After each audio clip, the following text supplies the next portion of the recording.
Hello everybody, welcome to the TrueLife News Show. Today, guys, this is huge. Trump said he would get it done, and guess what? He is making it happen. This is bombshell news that we have for you today. Massive, massive win for Trump from the Supreme Court. Guys, Trump, Elon Musk, Tom Homan, guys, these people have been working diligently, hard, every single day to make sure that we expose the fraud, the waste, and abuse. The Supreme Court has just granted Trump the win of revoking the legal status of over 500,000 immigrants that Biden flew in to the United States on our taxpayer dollars into our country to try to make them immediate citizens for you know what, guys, for them votes. We have Secretary Rollins, who has just announced the biggest food stamp snap scandal in history. And guess what? It involved a USAID employee caught in a $66 million fraud, guys. This is not just one person. This is just multiple times that we're catching the fraud, the waste, the abuse. They said this is not the one and only. There's going to be more to come. We are finding out so many people that have been cheating our government, cheating us, the taxpayers. The government didn't audit or didn't even look at the books, so how would they know? This is amazing, amazing news. And we got good news, guys, that Elon Musk will reportedly continue to serve as the unofficial advisor to President Trump. And get ready, guys. Go ahead, take a seat, get some popcorn, because I'm telling you, the show is coming today. The Biden auto pin scandal is unraveling even more. Reports say up to 16 former staffers, guys, 16 former staffers and cabinet members were involved. FBI Director Kash Patel just announced a task force to expose the shadow government. Guys, this is huge. Let me know your thoughts. We are living in history right now with everything that's being done, the exposure of the fraud, waste, and abuse, catching everybody, but exposing that we, the people, have not been served. It was so wonderful. So Trump won this massive, huge ruling with the Supreme Court 7-2 that the Trump administration can restart deportations of up to 530,000 Cuban, Haitian, Nicaraguan, and Venezuelan migrants who entered into the U.S. on taxpayer dollars via airplanes. Guys, we're not talking about they just walked over the border. They were flown in using our taxpayer dollars. That has now been overruled, and Trump is working to get them out. The FBI have just arrested and are now digging deep into the auto pin scandal where up to 16 former staffers and cabinet members, and they're catching everybody, guys. They just arrested an anti-Trump Defense Intelligence Agency employee who was offering classified information to foreign governments. The deep state is real. This person has said that they don't agree or align with the values of the administration, so they were willing to sell secrets off. Guys, tell me what you think should happen to these people. Put them in jail, treason, something, because they are literally destroying America just because they don't like the president. And guys, this is beautiful.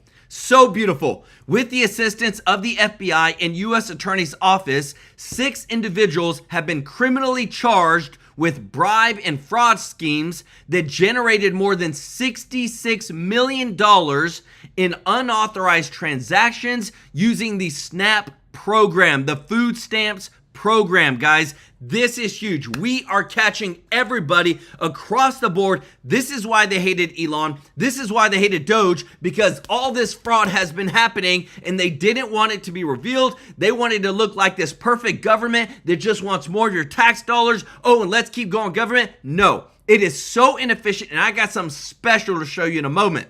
So inefficient, and we're finally getting change. I want to say we got breaking news today, guys. Such big news. I want to say thank you to everybody who is watching, to all of our subscribers and viewers. Thank you so much for your support. We cannot thank you enough that you help us grow this community. And if you're not subscribed to our channel, please consider clicking that subscribe button. We want to take care of you every day with the top news. We want you to join our True Life News family as we continue to go out and bring the truth every single day. We bring the receipts. We show you everything that's going on. And guys, I'm telling you, you will see things that you will not see on mainstream media here because we got you. Want to say thank you to all of our members of the channel. Guys, your continued support allows us to continue giving more and more every single month. Remember, this past month we gave $3,000 online via the live stream to a local children's home, and we are continuously giving more and more with your support. Want to give some love to those that have given a super chat donation. Mr. Norby, Willis Griffin, Cindy Leverton. Guys, show them some love in the chat. And if you don't mind doing a huge favor for us of hitting that thumbs up like button. Guys, we appreciate you so much for your support. We got a big show today. Remember, Trump has this massive win with the Supreme Court. Over 500,000 migrants are being deported out of the country now that he has this huge win. That, remember, Biden used our taxpayer dollars to fly them in. We have up to 16 former staffers and cabinet members that have been caught by the FBI Director Kash Patel involved in the autopin scandal. And we also have caught the biggest scheme with the food stamps program in history. $66 million by 6 people, everybody. They've been caught and they said there is more. We got so much to get into, guys. This is real, but it all coming from our boy Elon. Check this out. We expected this day to come, and we expected the narrative from the rest of the media to be exactly what it was today, that Elon Musk is leaving the White House because he and Donald Trump just aren't getting along, which is just not true. Elon Musk was always only going to be a special government employee. He was always only going to serve 130 days in the administration and then try to return to a normal life. He started on January 20th, meaning 130 days later would be May 30th, meaning tomorrow, Friday. He would leave. Elon Musk was never going to stay beyond that date, even though we wanted him to. His profile picture on X tonight, all black, but it wasn't always that way.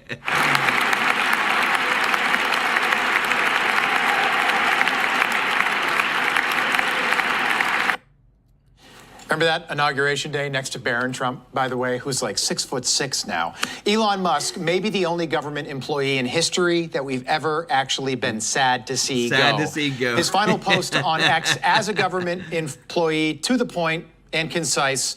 As my scheduled time as a special government employee comes to an end, I would like to thank Donald Trump for the opportunity to reduce wasteful spending. The Doge mission will only strengthen over time. The world's richest man, someone who can do anything he wants with his time, volunteered that time to his adopted country, giving more up than maybe only Donald Trump himself, including his personal safety, a mission that he did not need. I have created the brand new Department of Government Efficiency, DOGE, which is headed by Elon Musk, who is in the gallery tonight. Let's go.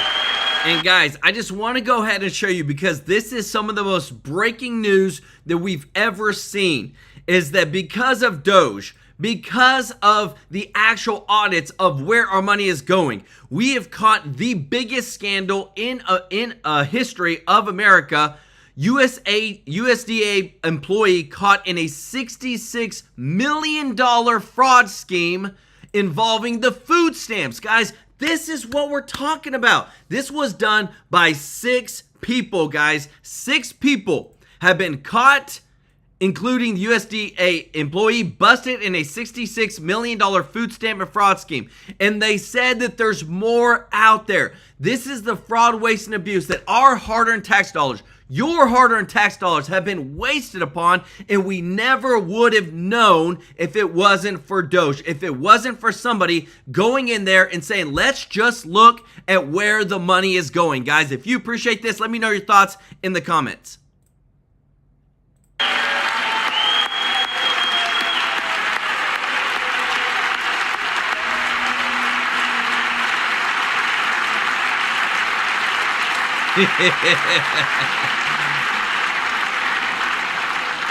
Thank you, Elon. He's working very hard. He didn't need this. He didn't need this. Thank you very much. We appreciate it. Everybody here, even this side, appreciates it. I believe. So Elon Musk was hired to cut waste in the federal government, and Democrats, for whatever reason, hated him for it from the start.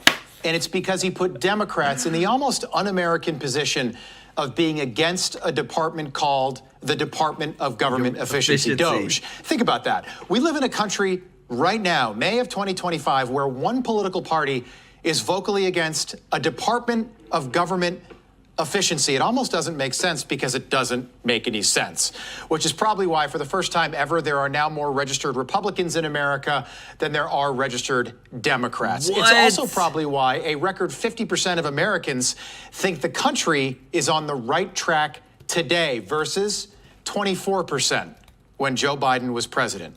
24%. And what Elon Musk was able to expose in just 4 months was remarkable. But that he even took the job in the first place might be even more remarkable.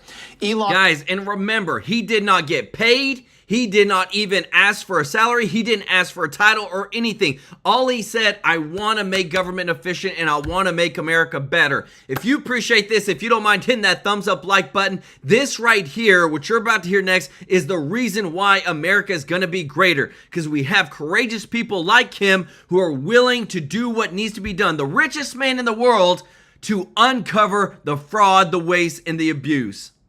Musk, the white South African, chose to work in the American federal government, and for that crime, he endured death threats and hate from Democrats and the legacy media, the type of hate that up until just recently was only reserved for one man, Donald Trump. That was a little iffy.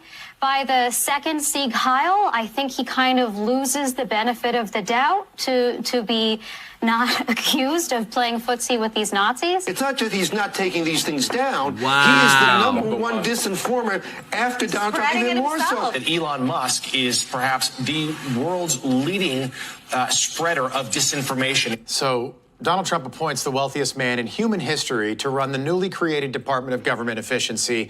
And we aren't sure what Democrats thought a department called the Department of Government Efficiency was going to do. But clearly they were confused from the start. Democrats did not complain when Joe Biden hired thousands of new IRS agents to do one thing, audit the American people.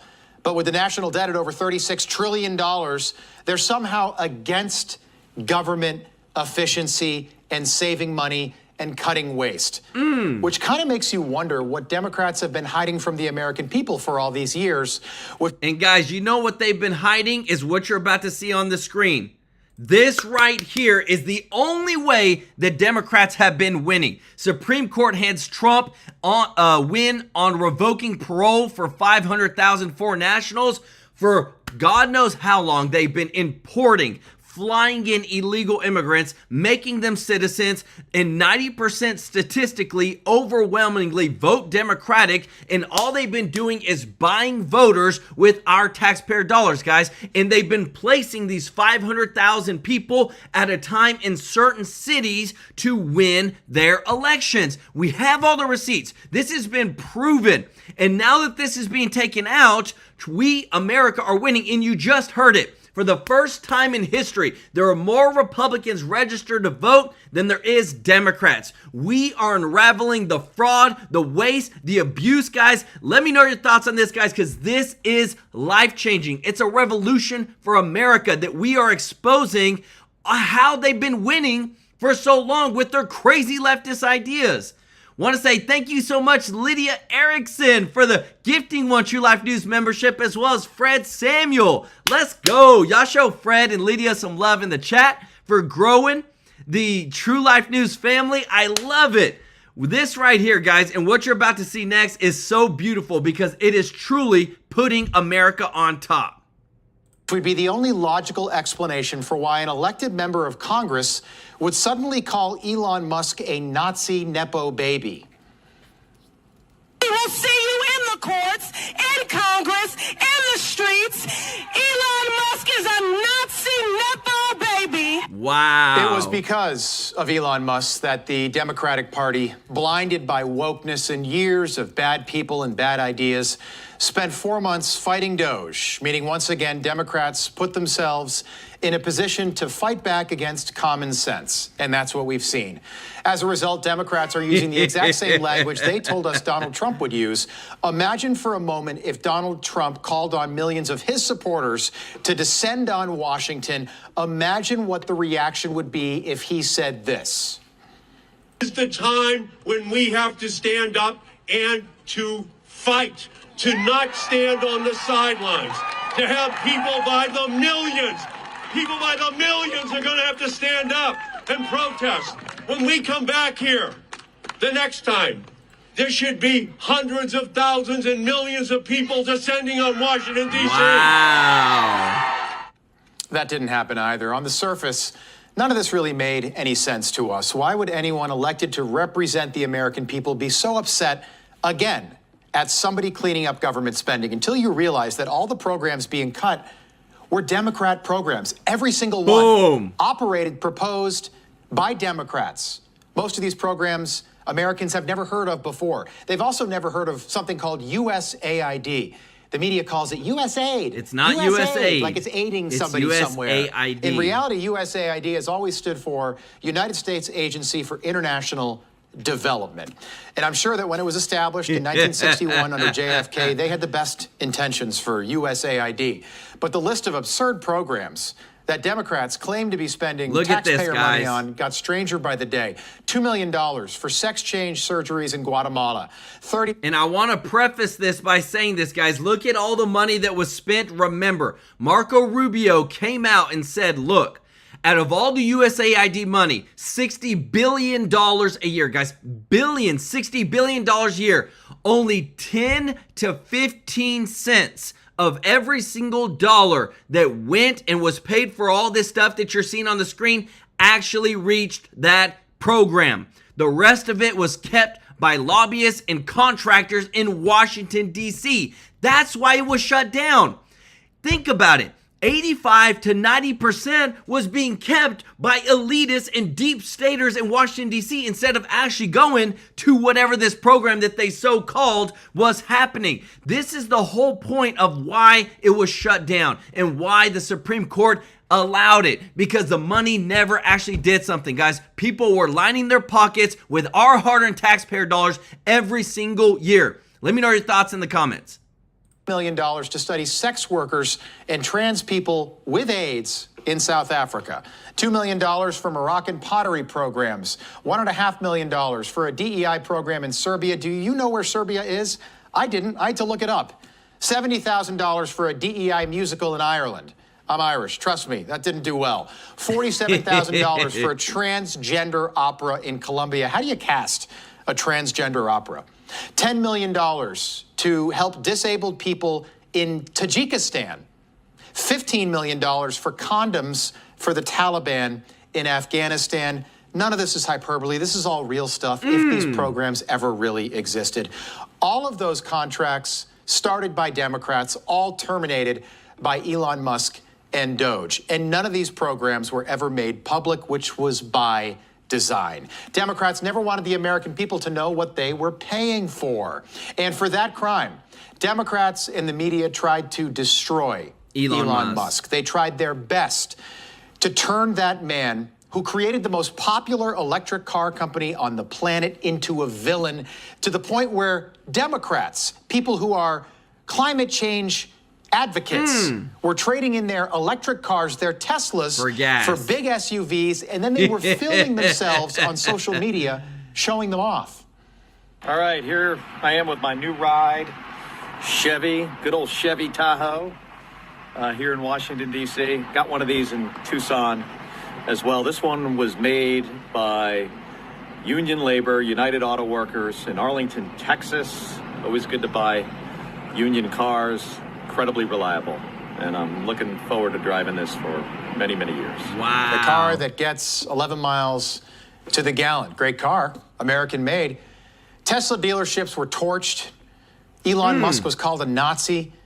The same playbook used against Donald Trump was dusted off and used against Elon Musk. As a result, Trump derangement syndrome morphed into Musk derangement syndrome. All the while, Elon Musk continued to expose what Democrats have been doing with your money for the last 60 years. Guys, and again, too, we now know, look at this, that all this was being controlled by the auto pin. Biden's auto pin scandal is unraveling. Reports say up to 16, guys, 16 former staffers and cabinet members may be involved. FBI Director Kash Patel just announced a task force to expose the shadow government. We have been living under a lie. Our taxpayer dollars have been wasted. Fraud, got all the corruption, and we're finally unraveling it because of Doge. This is why they hated them so much. If you appreciate this, guys, if you don't mind hitting the thumbs up like button, we are losing it right now because there's so much fraud, waste, and abuse. The Democrats can't stand it. They think that, oh, all of it is okay, nothing should be cut, and we are continuing to get deeper and deeper into debt. $37 trillion in national debt, and they don't think anything's wrong with that? Guys, that's where the Doge derangement syndrome is coming from, but I love exposing it all. That's what I love, is everybody gets to see what is actually happening behind the scenes. There's 2 million employees in the federal government.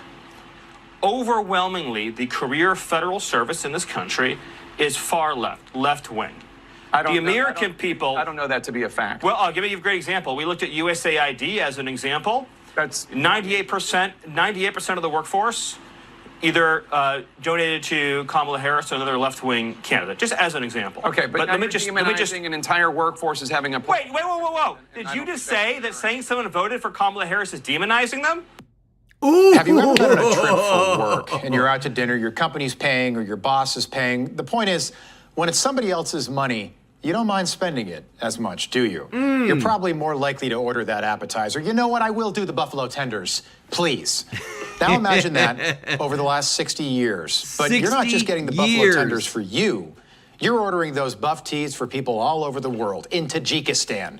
And you're paying with taxpayer money. Elon Musk put his life on pause and risked his life to expose all of this. No one has ever done anything quite like it before in the history of Washington. And for all of this, he wasn't paid a dime. And the media and Democrats... Not a dime, guys. And this right here is what we get to expose. Jennifer Granholm was in charge of the Department of Energy under Biden. She shoveled out $93 million in her last 76 days in office in the form of loans to green businesses that weren't vetted and didn't file a business plan. That's 3 times their annual budget. 3 times the annual budget gone in 76 days. More than twice what was spent for the last 15 years. The theft is real. The corruption is real. This stuff, we bring the receipts, guys. You can fact check us. This is 100% the corruption that the Democrats did not want us to find. And I can tell you this, there was probably some Republicans in there as well. Why? Because, and when you're getting this payout, guys, this is why they fought so hard for this. And what I love is that we continue to see the wins. Here is the receipt, guys. The Supreme Court to allow the Trump administration to revoke temporary legal status of 532,000 immigrants granted by the Biden administration. Every single day, we are seeing Trump win, MAGA win, America win, because these judges, and what you're going to see in a moment, is nuts. Almost over, it was actually 181 times has the Trump administration been stalled by injunctions by these left-wing radical judges, and we're finally starting to get that solved where it's not going to happen anymore because we are actually winning against all this craziness, guys. Every single time they try to come up against us, they try to bring all this changes of, oh, we're just going to file a temporary TRO. We're going to make sure that Trump can't actually execute his agenda. They're getting stopped, and it is beautiful. We are seeing for the first time in American history the exposure of all of the fraud, waste, and abuse. Every single one of it, we are bringing it to the table, guys. And what I love is what I get to show you next. Every single time that they try to bring a new TRO against them, we have so many lawyers that are fighting tooth and nail, just like what you're seeing on the screen. And we are winning day and night. Day and night, we are winning against the deep state. Let me know your thoughts in the comments, guys. I am mind blown right now because, again, too, we would not be here if it wasn't for Trump, if it wasn't for Elon Musk. And this is where we are seeing history being made every single day. Check this out. Yeah, it's all part of a bigger problem, which is judicial overreach. These guys, as it showed in the clip that you started the show with today, they think they're a co-equal third branch of government and that they have this awesome responsibility to constrain the executive branch whenever they think it's gotten out of control. That's not what the Constitution says. In fact, what the Constitution says is that Congress gets to create courts to do some very specific things. It never says that some federal district judge somewhere or some court that Congress created to deal with trade can stop the president from doing what is clearly within his executive power to do. It was a relief to see that the circuit courts stepped in quite quickly to remedy yet another example of judicial overreach. But we've got a huge problem on our hands. It's a systemic problem and it's a constitutional crisis, and we got to get it figured out. Let's go. You agree. We're in a constitutional crisis right now. It's not about to come. We're in the middle of it right now, and it's got to get resolved. The Article 2 powers have got to be his powers as commander-in-chief. And listen, this is why we got Rogan and Hanley on later. We're the biggest advocates of just do what Lincoln did. Start suspending the writ of habeas corpus, put them on an aircraft and get them the hell out of here. You're going to have to play hardball because these courts are the courts. I think we have 180 federal court intrusions into President Trump's the unified executive theory of the Article 2, which he's chief executive officer, so he can do what on the budget. If OMB's telling him the program's already done, or if it's not hitting it, he can impound the money, or he can let people go. As commander-in-chief, he's got the inherent powers that Lincoln had, right? You have massive inherent powers as commander-in-chief, and no court can step in between him and his commander-in-chief. And number 3 is chief magistrate and chief law enforcement officer. We just had the House. We had the big, beautiful bill. We advocated taking of the $10 billion federal budget for the courts. Let's lop 2 off. I think Russ was all over that. What happened to us there? We've let... In the legislative process, we're letting these guys off the hook. Nobody's been called up to be deposed publicly. No impeachment effort's been moved. We haven't cut off any money. We haven't gone in and just start downsizing these districts. Have we, sir? Has the Hill taken any action to back up President Trump here? And guys, I want to show you the receipts because, again, what he's talking about, it's being reported everywhere, even on CNN. The courts have halted President Trump's agenda at least 181 times in just 4 months.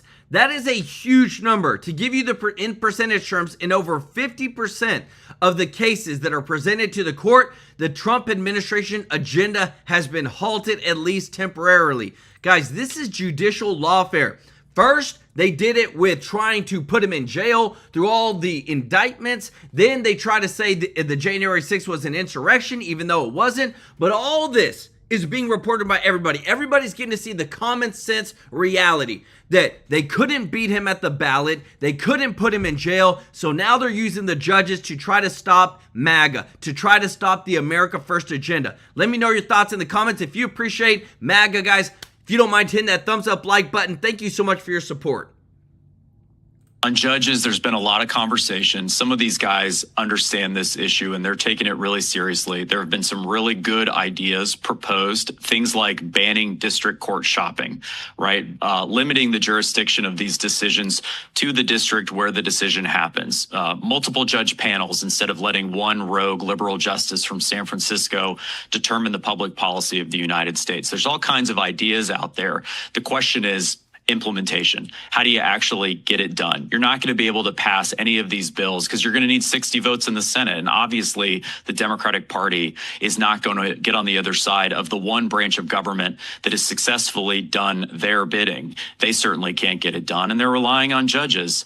So this is going to have to happen either through the appropriations process, as you laid out, or because the president and his team step up and do exactly what President Lincoln did. By the way, there's a huge difference between what President Lincoln did and what we're claiming that the Trump administration should think about doing, and Barack Obama talking about having a pen and a phone, right? There's executive overreach where you step outside the bounds of what the Constitution says the president is allowed to do.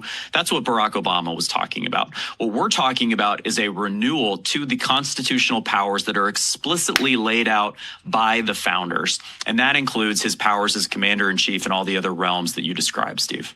And fighting on all fronts. And let's go. I might say the one that we're probably making the least progress on is maybe the one that's most important for his legacy, and that is taking down the deep state, because the deep state, these judges are just the action. They're the special forces of the deep state. Guys, I have to show you this, because if you want the perfect picture of the deep state, it's right here. Chuck Schumer's annual salary is $193,400. How is his net worth $85 million, guys? The amount of money that flows through our congressional representatives is asinine. It is insane. It is so mind-boggling that you would think there's no way, no other human on earth makes this much money per year. And it's not a little bit of money, you know, almost $200,000 a year. But even if you took $200,000 a year, never wasted any penny of it, never even paid taxes on it, and you multiplied it by 50, guess what? You'd still only have $10 million.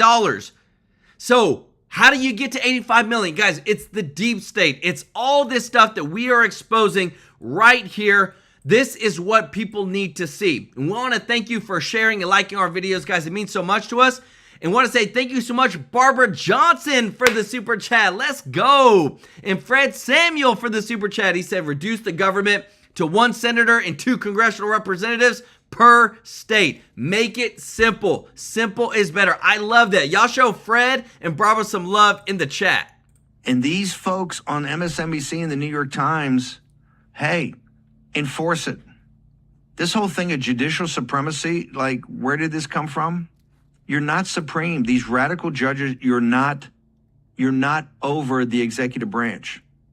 The President of the United States, the inherent powers of the executive branch. First off, the stated powers in Article 2, Chief Executive Officer of the government, Commander-in-Chief of the Armed Forces, and Chief Magistrate and Chief Law Enforcement Officer. Those three, that's the office of the President. That's the office. And implied in that, particularly in the Commander-in-Chief role, right, as Lincoln argued, the inherent powers are enormous. And this is the fight we're going to have. The Harvard, the law firms, and these radical judges, they're all different aspects of the same thing. The special forces of the deep state and the globalist to keep you in your place. And we ain't going to be kept in our place. Woo! We fought too long and hard to get back here. Let's go. I love it, guys. Don't you just love, like, again, we're talking about pit bulls. We're talking about all of the actual patriots that got the stuff that we're uncovering is the biggest in American history. Trump agency uncovers one of the largest food stamp fraud bribery schemes in American history. 6 people stole $66 million from the food stamp program. SNAP. Guys, this is what they didn't want us to uncover. And you would say, but why? Because people are getting kickbacks, guys. You cannot deny it. Every time that we find where there's huge fraud, waste, and abuse, it's because one family member got a contract, one family member was involved with a certain person who, whether it was a relationship or not, but we're finding every single day we get the blessing to report to you that we are catching the fraud, the waste and abuse, and it gets even deeper because it's in Congress. And what I get to show you next is beautiful, because if we did not have Doge or Trump, we wouldn't know a dang thing, guys. And I know this may make you upset, but what should give you a good thought and actually make you happy is that we're catching it. Finally, we're exposing it. Finally. Listen to this. Thank you, and I now recognize myself for 5 minutes. And thank you to the witnesses for taking the time. We really, really sincerely appreciate it. Mr. Lieberman, the one big beautiful bill phases out the IRA and its harmful green energy subsidies. While phasing these subsidies out, I think is a great start. I think ideally we'd repeal these immediately. We ran on repealing the Green New Deal. Every single Republican ran on repealing the Green New Deal. I think it's about time that we actually execute on that promise. Can you elaborate on the importance of repealing IRA green energy subsidies? Yes, the same army of lobbyists that gave us the Inflation Reduction Act will be back whenever those phase-out deadlines come, asking for extensions. I was on the Hill for several years. I had dozens and dozens of meetings with lobbyists for subsidized alternative energy companies, always asking for more, raising the caps, extending the deadlines. It never happened that one of them came to me and said, we're not an infant industry anymore, you can end the subsidies. There's always a demand for more, and it's very tough to stop these things, as you know full well. There's so many must-pass bills that these things can be slipped into every year, so phasing them out is real. Do you hear that, guys? There's so many must-pass bills. What did they say? We have to pass the continuing resolution. And even to say we have to pass the big beautiful bill, which I agree, but they slip things in. Things that are small, that are maybe 5 million here, 10 million there, but dang it, it adds up. Because what you're about to hear next, guys, it gets even worse. Not phasing them out. So repeal would be far and away the best option. Yep, government handouts are like a drug. Once you give them out, it's very, very hard to pull them back. And we've seen the army of K Street descending upon Washington to keep these handouts in place. Could you just help us understand a little bit more about how much we might be able to save by repealing the Green New Deal? Well, I think Dr. McBride has the numbers a little bit better than me, but it's certainly well into the hundreds of billions of dollars in terms of reduced tax credits and other subsidies. And then there's the additional effects. So many of the favored energy sources and technologies have problems of their own that will impose costs. So best to stop these bad ideas in the bud. Right. Could you walk us through how some of these subsidies have distorted the energy market?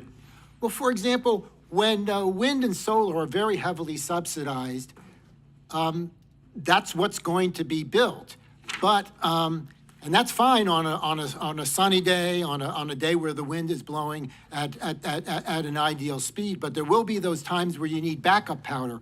But there's no incentive really for that backup power. Who wants to spend on a natural gas plant that has to sit idle and yield to wind and solar and only turn on and be able to sell energy for those moments where a blackout needs to be avoided? It's not a winning economic business model, and that's, I think, something that's true throughout the Inflation Reduction Act. It doesn't ban gasoline-powered vehicles. It doesn't ban natural gas facilities, but it so heavily subsidizes the alternatives that it greatly discourages these things, and as you say, it distorts the markets. Have you seen similar dynamics where Washington began spending money or doling taxpayer dollars out to different private entities or special interests, and then once we tried to pull them back, you saw that same dynamic of special interests lobbying Washington to keep their handouts in place? Well, you see it in the Inflation Reduction Act itself. Many of the tax credits were ones that in some cases began in the 1990s and have been extended many, many times. So there's a long history of these tax credits once they're established, and once there's a concentrated group of companies that benefit from them, they're going to lobby hard to keep them. So yeah, there's a long history of it being difficult to ever phase something out unless you repeal it when the opportunity arises. Yep. And Democrats love to claim that these subsidies benefit working class Americans. We have IRS data that found that $5.5 billion of the approximately $8.4 billion in tax credit claims doled out for residential energy tax credits came from filers earning more than $100,000 a year annually. I'd love to hear your opinion. Again, do you believe that these tax credits benefit wealthy Americans at the expense of our working class? Wow. The priorities in the Inflation Reduction Act are simply not the priorities of most working Americans. The bottom 60% of households take advantage of 10% of the tax credits. And with regard to something like electric vehicles, keep in mind upwards of 40% of American households are single vehicle households. They either don't want or most likely can't afford multiple vehicles. Ask yourself, does an EV can it really be that one go-to vehicle? And the answer is no. Upwards of 90% of EVs are part of multi-vehicle and wealthier families. And a lot is true of many of these other subsidized appliances and other things that just don't make sense for most working folks, which is why they needed to be subsidized. Yep. Wow. Thank you, Mr. Lieberman. And I now, guys, again, and look what I get to show you guys, because again, people are coming out. They are so mad, so frustrated.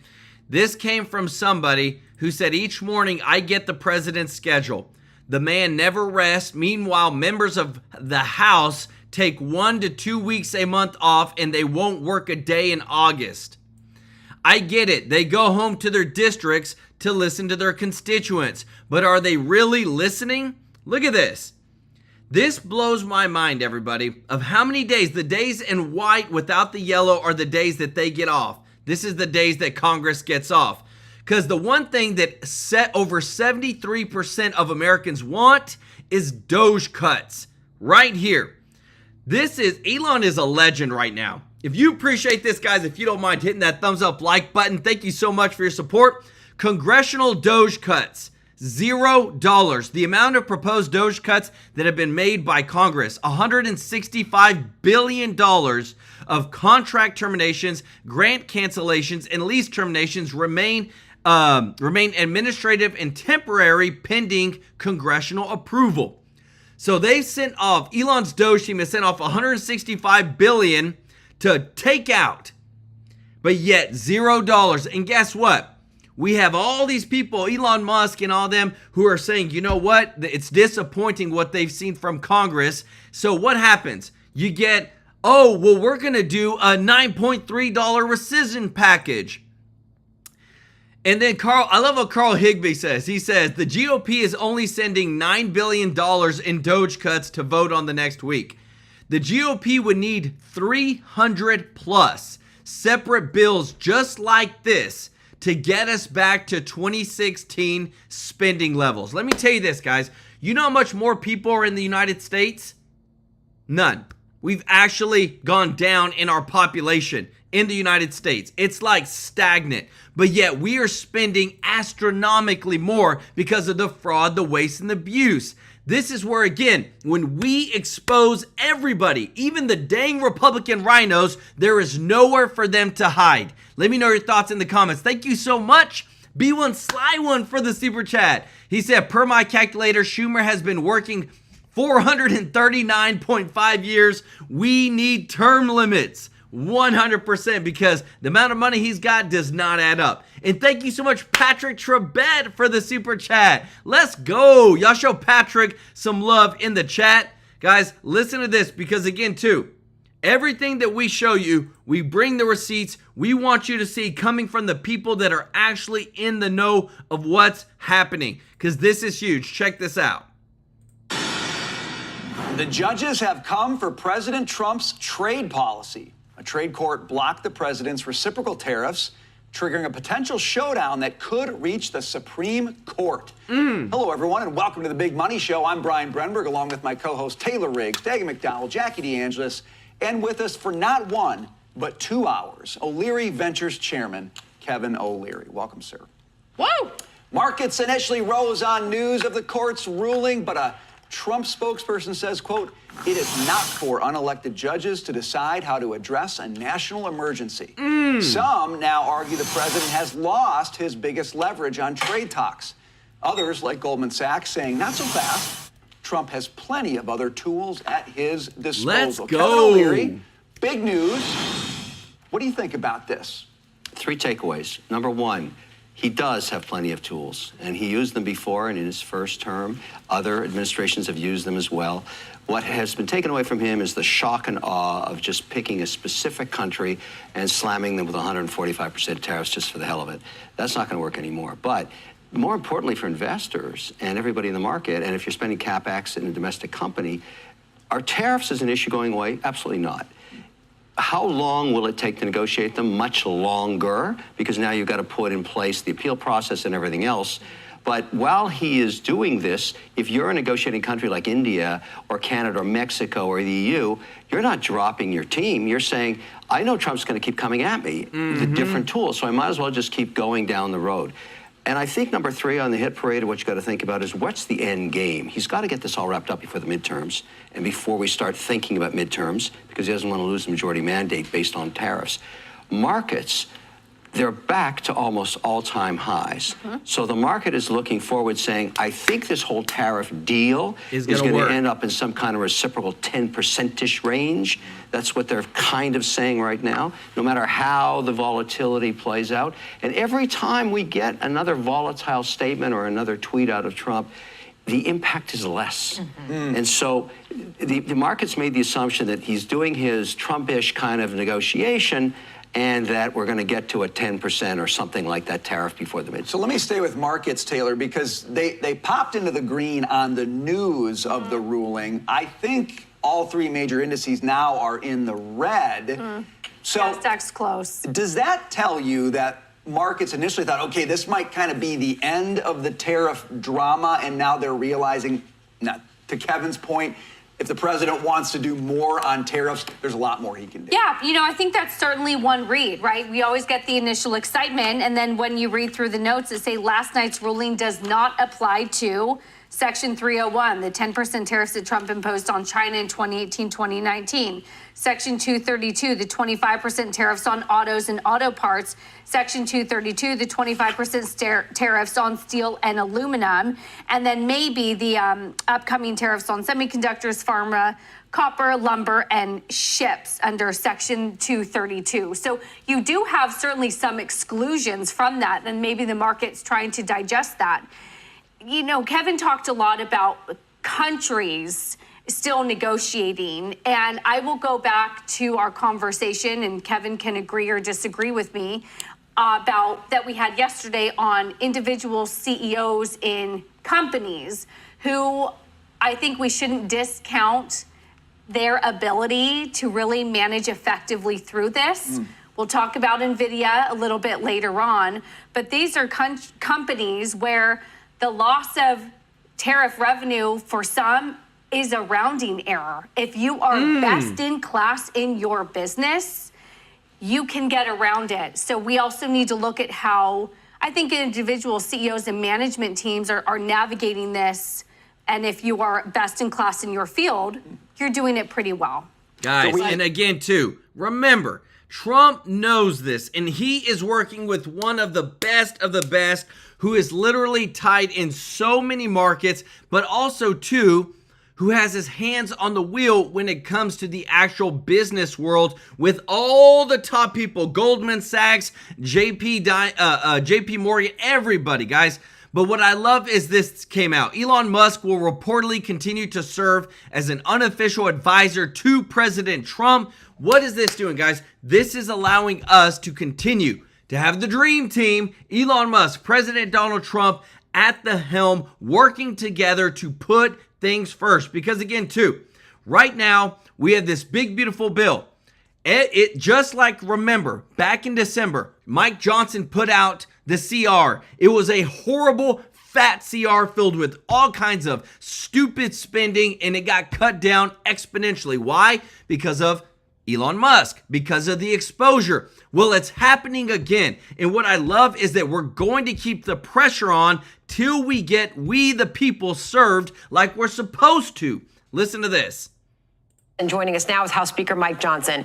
Mr. Speaker, good to have you on America Reports. Thanks for being here. So please do give us your take on where this ends up and what it'll look like.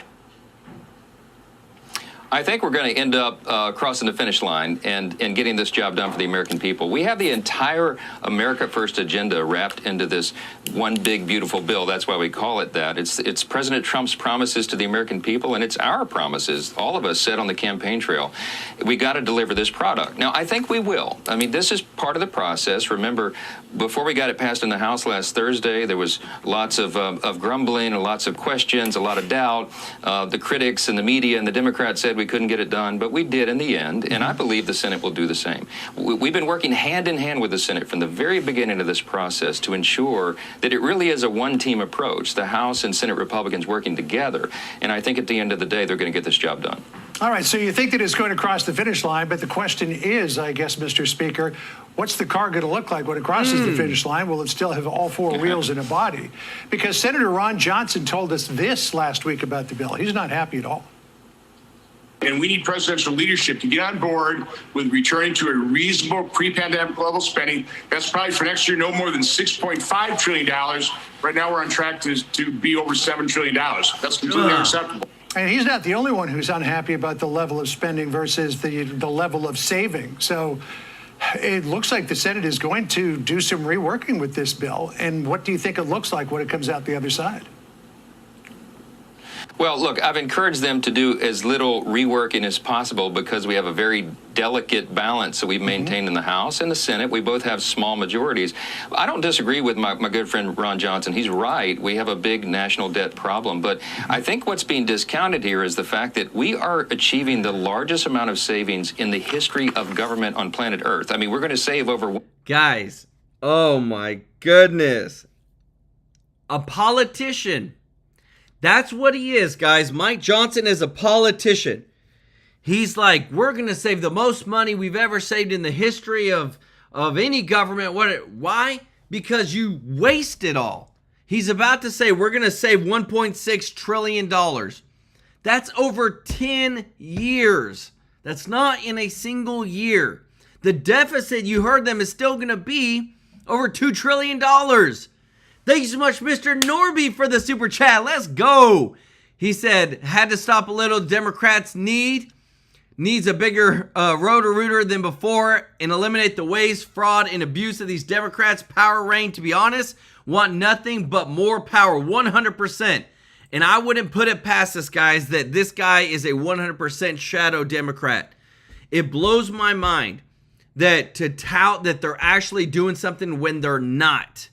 They're only cutting 2% of the budget this year. Guys, that's real talk. That's what's actually happening. That's why Elon Musk said that all the Doge cuts and savings that they've done have been gone because they put in more spending. And then they're trying to say that they're going to save money. It's all a lie, even coming from our leader of the House, Mike Johnson. Let me know your thoughts in the comments, guys. And don't forget to show Mr. Norby some love in the chat. $1.5 trillion in spending. That's a big, big thing. We didn't get in this economic situation overnight, and it's going to take us a while to get out of it, but this would be the biggest, largest dramatic turn that we've ever had in Congress, and so it's a big achievement. Now, look, this is just the beginning. This is not the end. This is the first of what we believe will be multiple reconciliation packages, and we'll be codifying more of the Doge cuts and putting all these things into law. So this is an important step. And I don't want them to miss that as they're debating the merits of the bill. Well, Mr. Speaker, speaking of Doge, Elon Musk taking issue whether this can be both big and beautiful. Listen. You know, I was like disappointed to see the massive spending bill, frankly, which increases the budget deficit, not just decrease it. and undermines the work that the Doge team is doing. I think a bill can be big or it can be beautiful, but I don't know if it can be both. So how do you respond to his concerns about it? Yes, I sent my good friend Elon a long text message last night explaining that it can be both big and beautiful, okay? So what I wanted to make sure that he understands is that the projection that he's referring to and others is from the CBO, the Congressional Budget Office. They are historically totally unreliable. It's run by Democrats. 84% of the number crunchers over there are donors to big Democrats. They don't have our best interest in mind, and they've always been off. By way of example, they were off on their projections of the Tax Cuts and Jobs Act in the first Trump administration by $1 trillion. The problem is they do not use what we call... It doesn't matter that they may be off. What matters is the spending is still over $7 trillion. When before the pandemic in 2019, our annual budget of what we spent as a nation was $4.8 trillion. Now we're over $7 trillion. And this is where I would call him out to his face. Say, Mike Johnson, I don't care that they may be off, but you're still spending over $7 trillion. So you tell me where we're supposed to be making these cuts and where we're actually supposed to be giving taxpayers back their hard-earned money. Because what it seems like is you're trying to tout a win of a $1.5 trillion, but that's over 10 years, so it doesn't really change the numbers big time annually. And you want to put and say that these numbers are bad. No, Elon Musk would not say something like that. He literally was in charge of Doge. He literally saw the inside of all the spending. So do you see now how the infighting is being created because of the politics, guys? This is why we bring the receipts and we bring context to even what these people are saying. Dynamic scoring. What that means in layman's terms is they don't give us any credit for the extraordinary economic growth that will be spurred along by this bill. This is a pro-growth package. It lower tax rates, less regulation. We'll do exactly what we did in the first Trump administration, but this time on steroids. And so we're going to have an extraordinary growth in the economy. You're going to have more jobs created, higher wages, more labor participation, and all those things need to be factored in because that's reality. And by the way, the CBO's giving no credence whatsoever, no calculation at all to the new revenues that are being produced by the Trump tariff policies and all these other things that are happening. So we believe we're going to get the economy going, and this is going to be deficit reducing at the end of the day. It matters how you do the math, and that's what's important for everybody to remember. You mentioned this just a moment ago, and that is codifying the Doge cuts into law. And the White House is soon going to be sending you the framework of a rescission package that includes cuts of $1.1 billion from PBS and NPR and $8.3 billion from foreign aid. It's obviously a big priority for the president. Marjorie Taylor. Foreign aid, guys, again, all that came from USAID. USAID was $60 billion budgeted for. $60 billion. They're only sending 9.3 or just it was 9.3 billion. So you tell me, do we not bring the truth? Do we not call everybody out? They should be sending him $100 billion in cuts to our spending.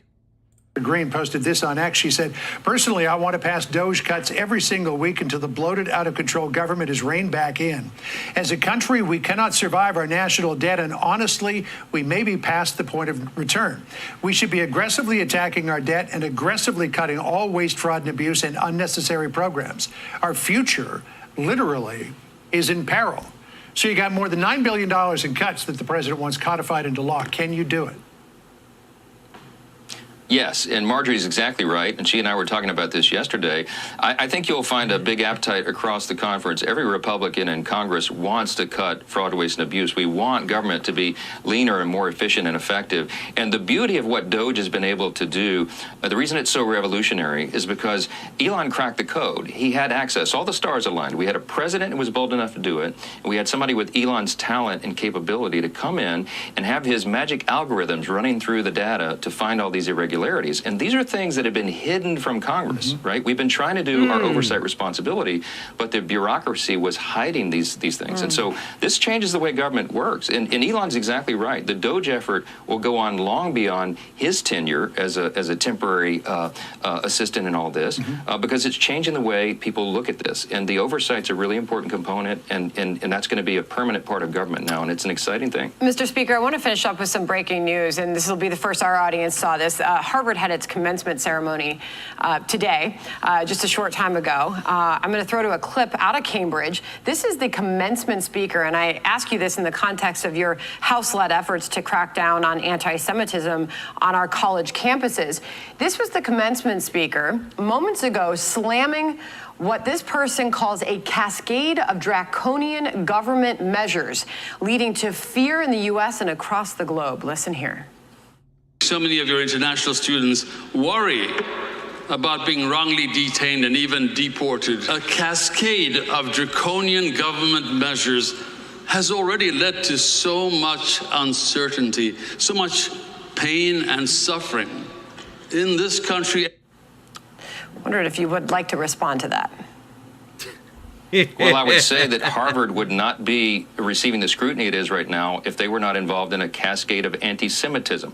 They are allowing this to flourish on their campus, and many of the other things that have been happening, they're an abuse of taxpayer dollars. And that's why the White House and the Congress are determined to use our resources responsibly. And we have the power of the purse, and we will use it, because the power of the purse, guys. I have to show you this, because remember, Congress can cut off the funding for the federal district judges, yet they haven't. They have the majority, and I don't understand why they don't vote on it and get it done. And it blows my mind that what you're seeing on the screen is consistently happening every single day. FBI has just arrested an anti-Trump Defense Intelligence Agency employee who was offering to give classified information to foreign governments. Nathan Lash, 28, blatantly told these foreigners he doesn't agree or align with the values of the admin, so he is willing to divulge secrets. Guys, we are living in the craziest of times, and it's all because people cannot stand an America First agenda. I don't understand that. If you are an American, you should want an America First agenda. We have seniors, we have kids, we have people that need our tax dollars first because we actually paid into it. Nadine Jones, thank you so much for the super chat. Let's go. Said Mike Johnson doesn't want we legal Americans to get our money back. In my opinion, I agree.